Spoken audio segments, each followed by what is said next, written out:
Shalom keluarga Maranatha dimanapun Anda berada pada saat ini, gimana kabarnya? Saya berdoa dan berharap kepada Tuhan Anda semua dalam keadaan yang baik, Anda dalam keadaan yang sehat. Di hari-hari yang sulit ini, marilah tetap kita setia dan percaya kepada Tuhan.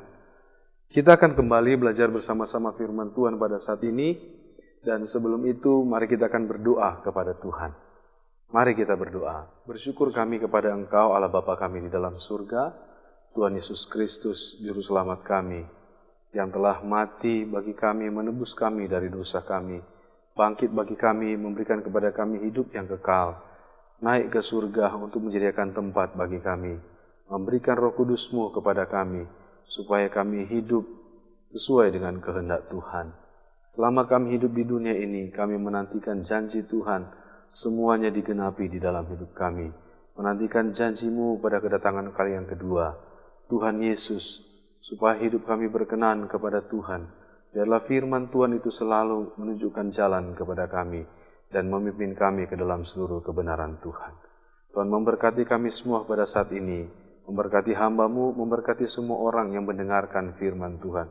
Tuhan membuka hati dan pikiran kami, supaya kami mengerti maksud daripada firman Tuhan dan kami boleh tahu, memahami apa yang harus kami lakukan di dalam hidup kami. Dan hamba berdoa, diberkatilah setiap orang yang mendengar dan melakukan firman-Mu.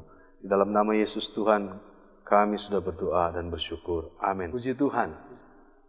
Judul firman Tuhan kita pada saat ini adalah menantikan janji Bapa. Lukas pasal 24 ayat 49 sampai 51 sebagai teks khotbah kita pada hari ini dengan judul firman Tuhan menantikan janji Bapa. Dan aku akan mengirim kepadamu apa yang dijanjikan Bapakku. Tetapi kamu harus tinggal di dalam kota ini sampai kamu diperlengkapi dengan kekuasaan dari tempat tinggi. Lalu Yesus membawa mereka keluar kota sampai dekat Betania. Di situ ia mengangkat tangannya dan memberkati mereka. Dan ketika ia sedang memberkati mereka, ia berpisah dari mereka dan terangkat ke surga. Mereka sujud menyembah kepadanya. Lalu mereka pulang ke Yerusalem dengan sangat bersukacita. Mereka senantiasa berada di dalam bait Allah dan memuliakan Allah. Allah berjanji kepada mereka. Yesus berjanji kepada murid-murid. Istilah janji dalam ayat ini mengandung arti persetujuan dan keputusan. Itu artinya ketika Allah sudah mengucapkan janji kepada manusia, maka ia sudah membuat keputusan. Dan apa yang ia sampaikan pasti dilakukan. Allah kita adalah Allah yang suka berjanji. Dia suka sekali berjanji. Kalau kita suka membaca Alkitab, kalau Anda membaca Alkitab sepanjang Alkitab dari Kejadian sampai Wahyu, ada begitu banyak janji-janji Tuhan. Tetapi setiap apa yang ia janjikan selalu ditepatinya. Itulah sebabnya ia membenci orang yang bermulut serong. Tuhan katakan, jika ya, hendaklah engkau katakan ya. Jika tidak, hendaklah engkau katakan tidak. Selebihnya daripada itu berasal daripada si jahat, kata firman Tuhan. Sehingga Allah paling tidak suka orang yang berjanji tetapi tidak menepatinya. Karena janji yang ia ucapkan berasal dari dirinya sendiri dan sebagai jaminan dari janji apa yang dia katakan, itu adalah pribadinya sendiri. Dan dia adalah Allah yang setia. Dia menepati apa yang dia katakan. Apa yang dia sudah janjikan, dia selalu tepati. Nah, perlu kita memahami bahwa dalam setiap perjanjian yang dibuat, selalu memiliki syarat dan kewajiban yang harus dipenuhi oleh kedua pihak yang berjanji. Dari pihak Allah, dia menjadikan dirinya sebagai jaminan dari apa yang dia katakan, bahwa apa yang terucap dari mulutnya, itu pasti akan dia lakukan. Dan jelas sekali firman Tuhan katakan setiap kali Allah berfirman, ia menggenapi apa yang dia katakan. Di dalam hidup ini ada banyak sekali janji-janji Tuhan. Salah satu janji yang kita baca tadi adalah janji akan memberikan Roh Kudus kepada murid-murid. Dan itu sudah digenapi, Roh Kudus sudah diberikan, sudah dicurahkan. Murid-murid sudah diurapi, dipenuhi dengan Roh Kudus dan mereka sudah pergi memberitakan Injil. Mulai dari Yerusalem, Injil itu sampai kepada kita saat ini di seluruh dunia. Nah, kita sekarang sedang menantikan banyak hal yang mungkin kita harapkan dari Tuhan, apa yang Dia janjikan. Janji Tuhan untuk menolong, janji Tuhan untuk memberkati, janji Tuhan untuk melindungi, janji Tuhan untuk menyembuhkan. Ada banyak janji-janji Tuhan yang mungkin sedang kita harapkan. Ada yang mungkin sedang menjanjikan supaya dia mendapatkan berkat keturunan. Ada banyak janji. Nah, bagaimana kita akan mempelajari firman Tuhan ini, lalu kita akan mengambil pelajaran di dalam hidup kita, supaya kita bisa memahami apa yang harus kita lakukan. Tadi kita sudah belajar bahwa dalam sebuah perjanjian ada syarat yang diberikan. Syarat dan kewajiban, atau syarat dan ketentuan. Yesus memberikan syarat kepada murid-murid supaya mereka bisa dipenuhi dengan Roh Kudus. Mereka boleh menerima, boleh diperlengkapi dengan kekuasaan dari tempat yang maha tinggi. Yesus katakan kepada mereka bahwa mereka syaratnya harus tinggal di Yerusalem. Lukas pasal yang ke-24 ayat 49, Yesus tegaskan kepada mereka, tetapi kamu harus tinggal di dalam kota ini sampai kamu diperlengkapi dengan kekuasaan dari tempat tinggi. Tinggal atau stay atau tarry dikatakan di dalam Alkitab bahwa memiliki makna mereka harus duduk menanti di Yerusalem sampai janji itu digenapi. Artinya apa? Kata tinggal sebagai syarat kepada mereka menunjukkan ada masa bagi mereka untuk menunggu. Masa untuk menunggu janji yang diberikan Tuhan kepada mereka bahwa mereka akan diperlengkapi dengan kekuasaan dari tempat tinggi. Sehingga kita bisa mengambil sebuah pelajaran bahwa dalam sebuah perjanjian ada masa tunggu, masa menanti, supaya perjanjian itu bisa digenapi. Dan kalau hari ini kita sedang berdoa menanti janji Tuhan dan sepertinya itu belum terjadi, sehingga kita bisa katakan bahwa kita sedang ada di dalam masa menanti, masa menunggu. Masa menanti dan masa menunggu.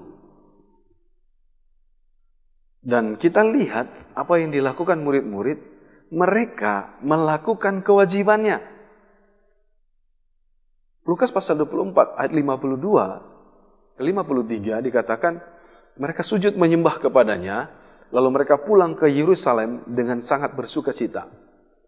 Mereka senantiasa berada di dalam bait Allah dan memuliakan Allah.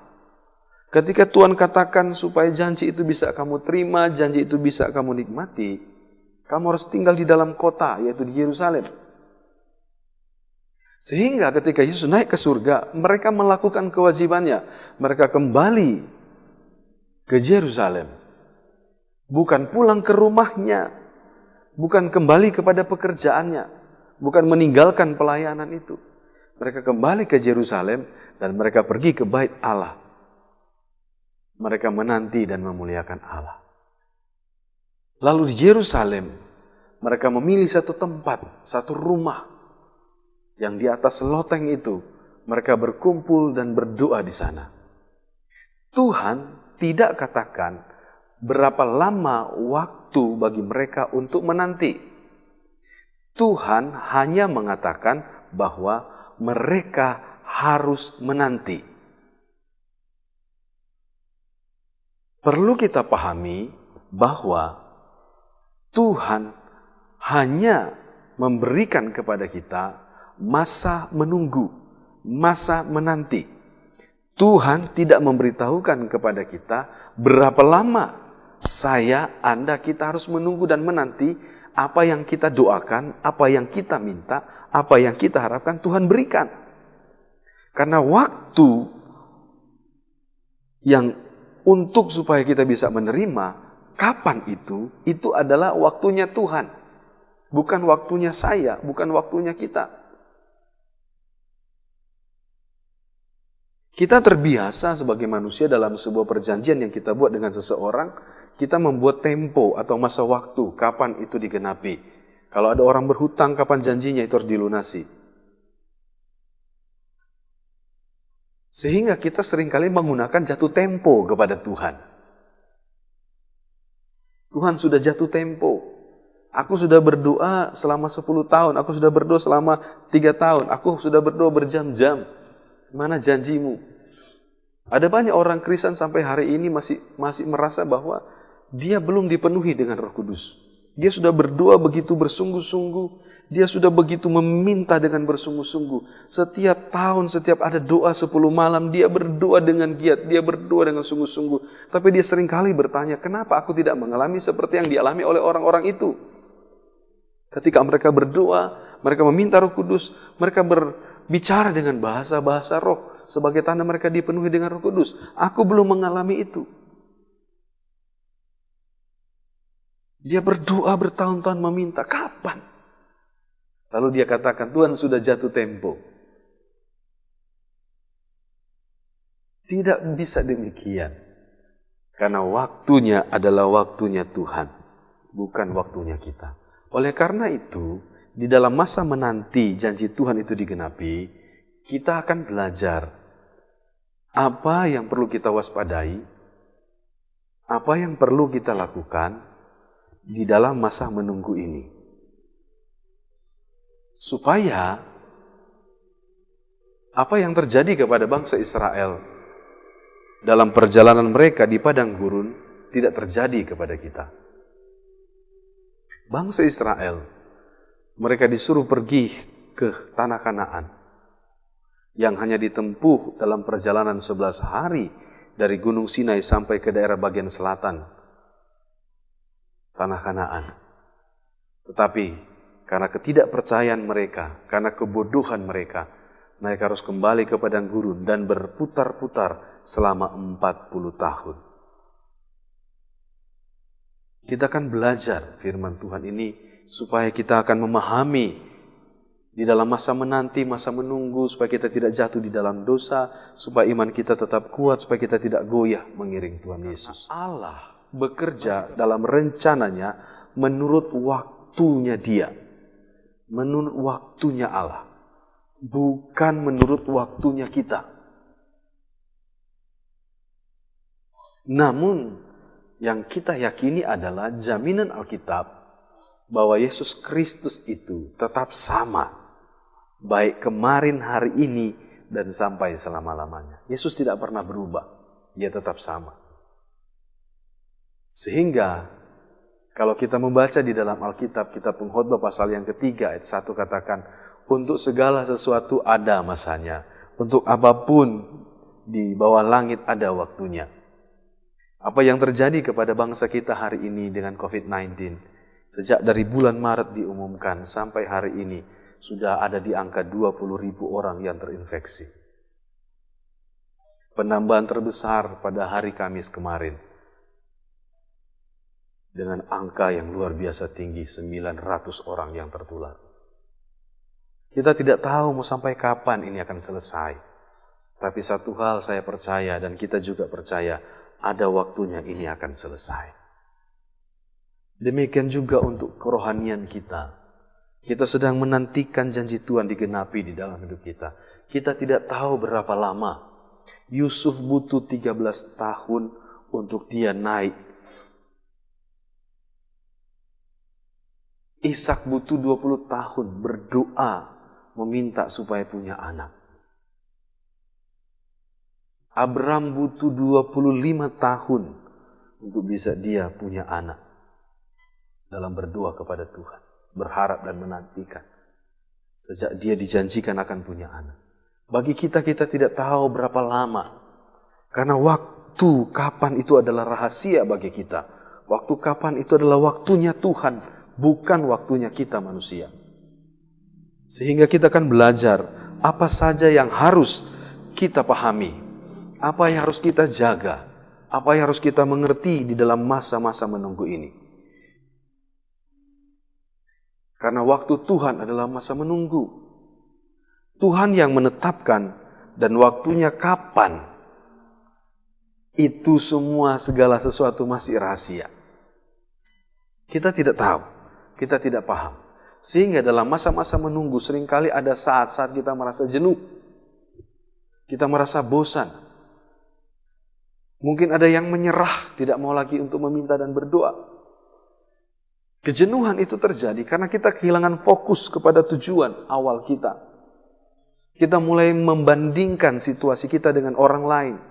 Kita mulai membandingkan apa yang kita alami dengan apa yang dialami orang lain. Mendengar sebuah kesaksian tentang pertolongan Tuhan itu adalah hal yang baik. Tetapi cara Allah bekerja dengan orang itu, dengan kita itu tidak sama. Waktunya Allah bagi dia, waktunya Allah bagi kita itu tidak sama. Dan proses tidak pernah menipu hasil. Apa yang instan dengan apa yang berjalan sesuai pada waktu dan masanya, itu berbeda hasilnya. Tanaman yang tumbuh normal dari biji sampai menjadi pohon dan berbuah, dia akan punya karakter yang lebih kuat dan tahan lebih lama. Daripada tanaman yang hanya dicangkokkan dan ditanam. Meskipun berbuahnya lebih cepat, mungkin kualitas buahnya lebih bagus, tetapi dia tidak punya kualitas daya tahan yang lama. Karena dia hanya dicangkokkan, bukan dari biji. Prosesnya beda. Oleh karena itu, kita perlu memahami, jangan sampai di saat-saat jenuh ini akhirnya kita jatuh di dalam dosa. Memang menunggu itu pekerjaan yang paling sulit. Tidak mudah dan tidak semua orang bisa menunggu dengan sabar. Apalagi dengan kebudayaan kita orang Indonesia. Hanya untuk pembagian sembako aja harus berebutan. Tidak bisa mengantri. Tidak terbiasa untuk mengantri. Meskipun sudah ditulis, budayakan untuk mengantri. Tidak punya kebiasaan untuk itu.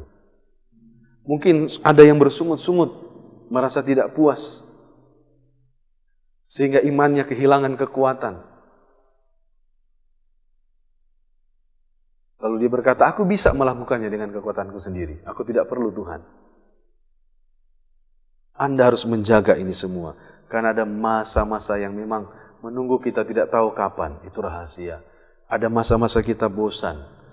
Dan jangan sampai Anda bersungut-sungut. Nah, kita akan melihat 5 langkah penting yang harus kita lakukan, apa yang akan kita kerjakan di dalam masa menunggu ini. Yang pertama, kita harus memahami betul siapa kita di hadapan Allah. Pahami betul siapa diri kita di hadapan Allah. Mengenali siapa kita di hadapan Allah akan membuat kita memahami, mengenal apa sebenarnya yang sedang terjadi. Saya manusia, dia Allah. Saya manusia, karakternya terbatas. Kita hanya bisa melakukan apa yang bisa kita lakukan. Di luar jangkauan kita tidak bisa kita lakukan. Allah kita adalah Allah yang tidak terbatas. Dia melakukan apa yang tidak bisa dijangkau oleh manusia. Sehingga Allah kita tahu apa yang Dia rancangkan untuk kita. Kita harus kenal siapa diri kita. Sebuah bejana yang indah itu ketika dia sudah selesai melewati proses. Karena sebelumnya dia adalah segumpal tanah liat. Pada waktu tanah liat itu diambil dan dia akan dibentuk, bejana berpikir, wah indah sekali, aku akan dibentuk menjadi sesuatu yang indah. Dan ketika dia mulai diproses oleh penjunan, dan proses itu selesai, dia sudah berbentuk sebagai sebuah bejana. Dia berkata, aku sudah jadi sebuah bejana. Padahal penjunan katakan, belum, dia akan dijemur. Ketika menjemur, dia kepanasan. Aku sudah kepanasan. Mau sampai kapan? Harus kelewati ini. Lalu bejana itu diambil, diteduhkan kembali. Dan dikatakan, sudah selesai. Aku sudah tidak dijemur lagi. Ternyata belum. Dia akan masuk kepada proses yang lebih berat lagi. Dia masuk ke dapur pembakaran.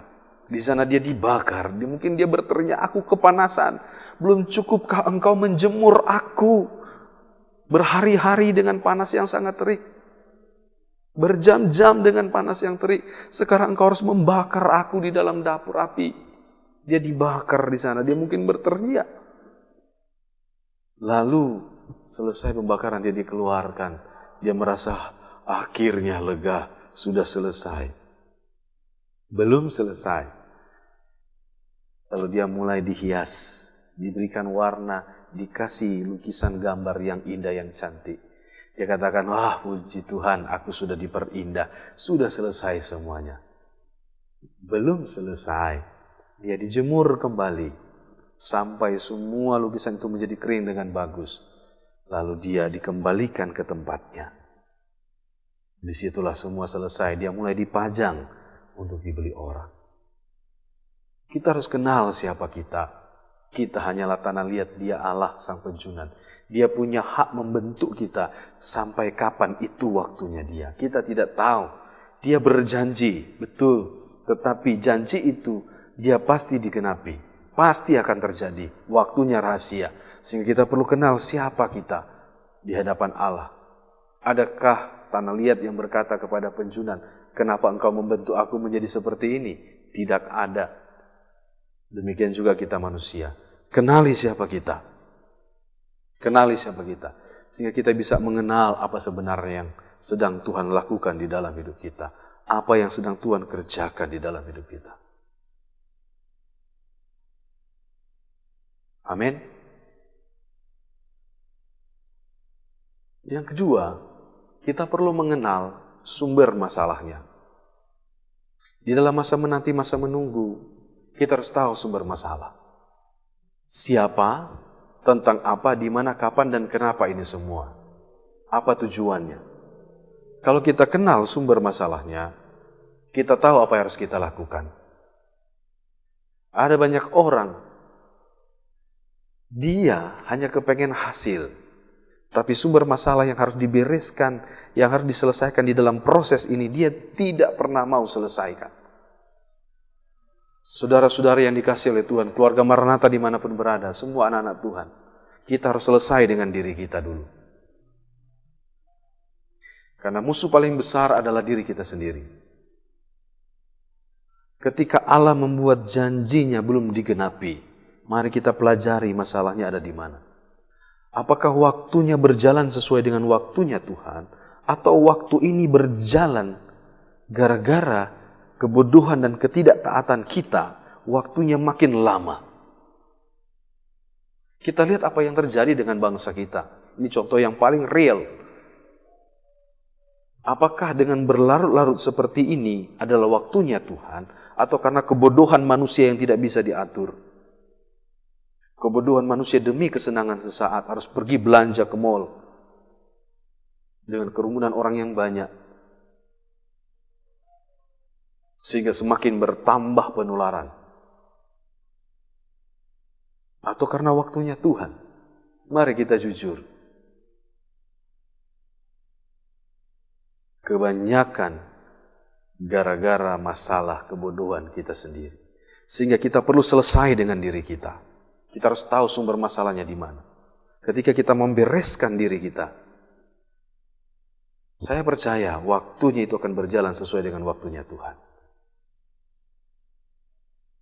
Mari kita kenal sumber masalahnya ada di mana. Yang ketiga, dalam masa menunggu, masa menanti ini, supaya janji Tuhan digenapi, mari kita tetap fokus pada tujuan hidup. Karena penyumbang masalah terbesar dalam kegagalan kita manusia, ketika kita menjalani hidup ini tanpa sebuah tujuan yang jelas. Tidak tahu mau ngapain. Tidak tahu apa yang mau dilakukan. Murid-murid, ketika mereka mendengar perintah Tuhan, mereka harus menanti, menunggu di Yerusalem. Mereka bukan hanya duduk diam, duduk manis, tidak melakukan apa-apa. Mereka kembali ke Yerusalem, mereka langsung masuk ke bait Allah. Mereka bernyanyi, memuji Allah, memuliakan Allah di sana. Lalu mereka memilih satu tempat di Yerusalem, satu rumah di sana yang mungkin luas tempatnya untuk mereka bisa tenang berdoa, bersekutu bersama-sama di sana. Berhari-hari mereka berdoa. Hari pertama, hari kedua, hari ketiga, hari keempat tidak terjadi apa-apa. Tapi mereka tetap fokus melakukan apa yang mereka mau lakukan, yang bisa mereka lakukan dalam masa menunggu. Masa menanti, masa menunggu adalah bukan masa tidak melakukan apa-apa. Sehingga kita bisa katakan masa menanti, masa menunggu, orang yang tidak melakukan apa-apa menjadi masa bodoh. Kita harus menjalani masa menanti, masa menunggu dengan satu tujuan yang jelas. Apa yang harus saya lakukan? supaya janji itu digenapi, supaya janji itu terjadi. Apakah janji itu akan terjadi ketika sebuah janji diingkari? Tentu tidak. Fokus pada tujuan hidup. Tetap mengarahkan pandangan kita kepada tujuan hidup. Kalau Anda sedang melakukan sesuatu, fokuslah kepada hal itu. Sebuah perkara menjadi tidak mungkin ketika itu belum selesai. Segala sesuatu menjadi mungkin ketika itu sudah selesai dilakukan. Dan bagi Tuhan tidak ada yang mustahil. Ayo kita fokus kepada tujuan hidup kita, kepada panggilan Allah, kepada panggilan surgawi. Rasul Paulus katakan demikian. Aku melupakan apa yang ada di belakangku dan berlari-lari kepada apa yang ada di hadapanku. Itu panggilan surga. Fokus ke depan. Jangan fokus ke belakang. Anda akan jadi tiang garam seperti istri Lot. Dia menoleh ke belakang dan dia menjadi tiang garam. Yang keempat, kerjakan dan lakukan apa yang menjadi bagian kita. Jangan pernah berusaha keras melakukan apa yang bukan bagianmu. Karena itu memang tidak bisa engkau lakukan. Tangan hanya bisa mengerjakan pekerjaan tangan. Tidak bisa melakukan tugasnya kaki. Kalau kita melakukan tugasnya kaki, dunia akan terbalik. Karena kita tidak melihat ke depan, kita akan melihat ke bawah.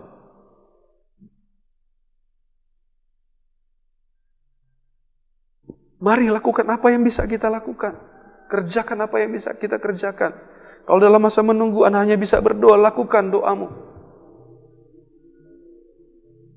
Jangan jadi orang yang tidak melakukan apa-apa. Pasrah dan menyerah dengan situasi. Lalu menjadi putus asa. Jangan pernah berusaha keras melakukan apa yang bukan menjadi bagian kita. Lakukan apa yang bisa kita lakukan. Banyak orang jadi lelah dengan hidupnya ini. Dia kelelahan banyak hal karena dia berusaha melakukan apa yang tidak bisa dia lakukan. Dia berusaha mencapai apa yang tidak bisa dia capai. Dia terus memikirkan apa yang sebenarnya tidak bisa dia jangkau. Ketika ada yang nggak bisa kita jangkau, apa yang tidak bisa kita lakukan, di luar jangkauan pikiran kita, itu bagiannya Tuhan. Kita manusia melakukan apa yang dapat kita lakukan. Bagian Allah, dia melakukan apa yang tidak bisa kita lakukan. Karena bagi Tuhan, tidak ada yang mustahil. Tugas Tuhan, pekerjaan Tuhan adalah menepati apa yang dia katakan. Tugas kita, pekerjaan kita, tanggung jawab kita adalah melakukan apa yang menjadi bagian kita di dalam perjanjian itu. Dan yang terakhir, jangan pernah melupakan janji Tuhan. Meskipun sepertinya itu begitu lama, meskipun itu sepertinya tertunda, jangan pernah melupakan janji Tuhan. Kitab 2 Petrus pasal 3 ayat 9 katakan, Tuhan tidak lalai menepati janjinya, sekalipun ada orang yang menganggapnya sebagai kelalaian. Tetapi ia sabar terhadap kamu, karena ia menghendaki supaya jangan ada yang binasa, melainkan supaya semua orang berbalik dan bertobat. Tuhan tidak lalai. Lalai atau lupa. Atau pura-pura lupa. Pura-pura tidak ingat. Atau sengaja melupakan. Tuhan tidak demikian. Karena Tuhan bukan manusia yang pura-pura lupa dia punya janji. Yang pura-pura tidak ingat kalau dia punya hutang untuk dibayar. Tuhan menepati apa yang dia katakan. Karena segala sesuatu terjadi karena firman yang diucapkan oleh Tuhan. Jangan pernah melupakan janji Tuhan meskipun Anda sedang di masa sulit. Karena janji itu adalah sebuah pengharapan. Janji itu adalah sebuah kekuatan. Janji itu adalah sebuah penghiburan di masa-masa yang sulit. Jangan pernah melupakan janji Tuhan. Karena Allah yang berjanji, dia adalah Allah yang setia. Oleh karena itu, mari kita bertekun di dalam doa, meminta janji Bapa itu dicurahkan atas hidup kita. Tetaplah kita setia. Tetaplah kita bertekun. Karena untuk segala sesuatu ada masanya. Untuk apapun di bawah langit ada waktunya. Waktu itu adalah merupakan rahasia bagi kita. Karena hanya Tuhan yang tahu. Janji itu pasti digenapi. Karena itu janji Tuhan. Di masa-masa menunggu ini, mari setialah kepada Tuhan. Tetaplah berdoa seperti murid-murid. Karena ketika tiba waktunya Tuhan pada hari yang ke-10 yang Tuhan tentukan, maka roh itu diberikan kepada mereka. Anda sudah bergumul bertahun-tahun, berdoa berhari-hari, berdoa berbulan-bulan. Mari kita kenali dulu semuanya. Siapa diri kita di hadapan Allah? Apa yang menjadi sumber masalahnya? Tetaplah fokus kepada tujuan hidup ini. Lakukan apa yang bisa kita lakukan. Kerjakan apa yang bisa kita kerjakan. Dan jangan lupakan janji Tuhan. Sehingga kita akan tetap bertekun, berdoa, meminta janji Bapa dicurahkan atas hidup kita. Anda yang belum dipenuhi dengan Roh Kudus akan tetap bertekun, minta Roh Kudus diberikan. Anda yang sedang bertekun, berdoa untuk sesuatu perkara yang kau gumulkan, tetaplah berdoa kepada Tuhan. Dengan tidak jemu-jemu kepada Tuhan. Fokus kepada doamu. Jangan fokus kepada doa orang lain. Jangan fokus kepada apa yang Tuhan kerjakan kepada orang lain. Fokus kepada apa yang sedang Tuhan kerjakan di dalam hidupmu. Karena waktunya akan tiba. Dan itu adalah sebuah kepastian. Alkitab katakan, kalau Tuhan yang membukakan pintu, tidak ada satupun yang dapat menutupnya. Kalau Tuhan sudah mengangkat, tidak satupun yang dapat menurunkannya. Karena itu adalah kehendak Allah, otoritas Tuhan. Itu keputusan Tuhan. Kalau Dia berjanji, jaminannya adalah pribadinya yang setia. Imani, tetaplah tekun dalam menantikan janji itu digenapi. Dan tetap ingat janji itu. Dan ingat juga janji kita kepada Tuhan. Puji Tuhan, Tuhan memberkati kita semua dengan firman Tuhan. Tetap kuat, tetap sabar, tetap bertekun, tetaplah berdoa. Setia kepada Tuhan. Mari kita berdoa buat firman Tuhan. Bersyukur kami untuk firman Tuhan yang sudah kami dengar. Kami memahami di dalam menantikan janji Tuhan. Waktunya adalah waktumu ya Tuhan, bukan waktunya kami. Ada masa-masa yang harus kami lewati, masa-masa rahasia waktu itu. Masa-masa bosan, masa-masa di mana kami mungkin kehilangan fokus. Hari Tuhan kembalikan kami, pulihkan kami, supaya kami kembali kepada fokus tujuan awal hidup kami. Kami boleh melakukan apa yang bisa kami lakukan. Tuhan, apa yang tidak bisa kami lakukan, kami serahkan ke dalam tangan Tuhan. Kuatkan dan teguhkan kami untuk tetap berharap dan percaya kepada Tuhan. Kuatkan tangan kami untuk berserah kepada Tuhan. Kuatkan lutut kami untuk bertelut di kaki Tuhan dan berdoa, memohon anugerah dan kemurahan Tuhan. Pegang dan tuntun kami berjalan di dalam kehendak-Mu, bahwa kami memahami apa yang menjadi tujuan-Mu di dalam hidup kami ya Tuhan. Hamba berdoa untuk setiap orang yang merindukan hidupnya dipenuhi dengan Roh Kudus. Penuhilah mereka dengan Roh Kudus. Hamba berdoa untuk setiap orang yang sedang di dalam pergumulan. Mungkin sudah bertahun-tahun dia berdoa. Dia menggumuli sesuatu hal di dalam hidupnya. Tuhan berikan dia kekuatan. Tuhan tunjukkan jalan di dalam hidupnya. Supaya dia memperbaiki apa yang bisa dia perbaiki. Sehingga hidupnya boleh berkenan kepada Tuhan. Hamba berdoa kepada Tuhan untuk orang yang sedang kesulitan dan kesusahan pada hari-hari ini. Tuhan berilah pertolongan-Mu. Tuhan Bapa yang baik, berilah pertolongan-Mu. Kami bersyafaat berdoa bagi bangsa kami Indonesia. Tetaplah Tuhan melindungi bangsa kami. Lindungilah pemerintah kami. Kami memberkati Presiden, Wakil Presiden, para pembantu-pembantu Presiden, menteri-menteri yang ada, pimpinan-pimpinan lembaga negara.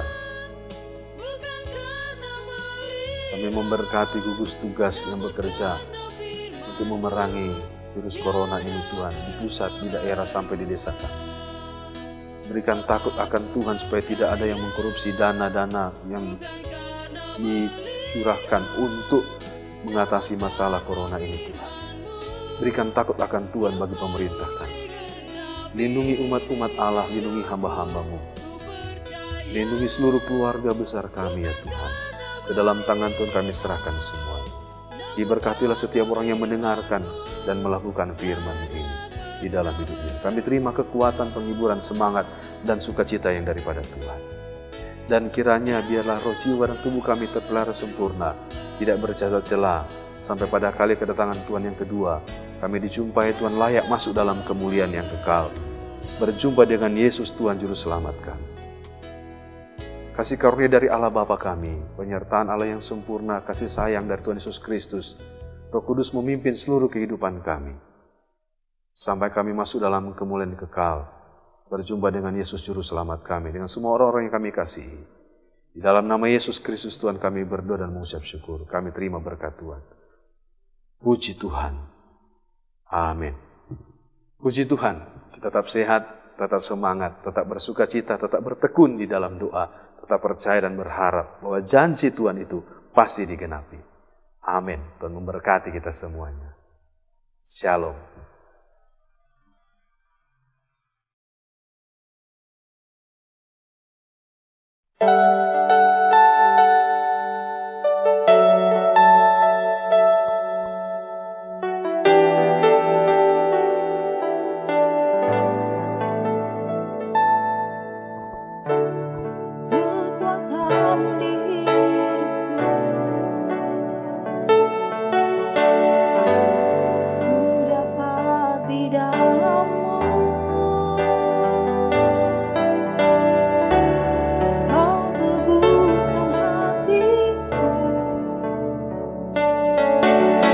Tiada yang mustahil.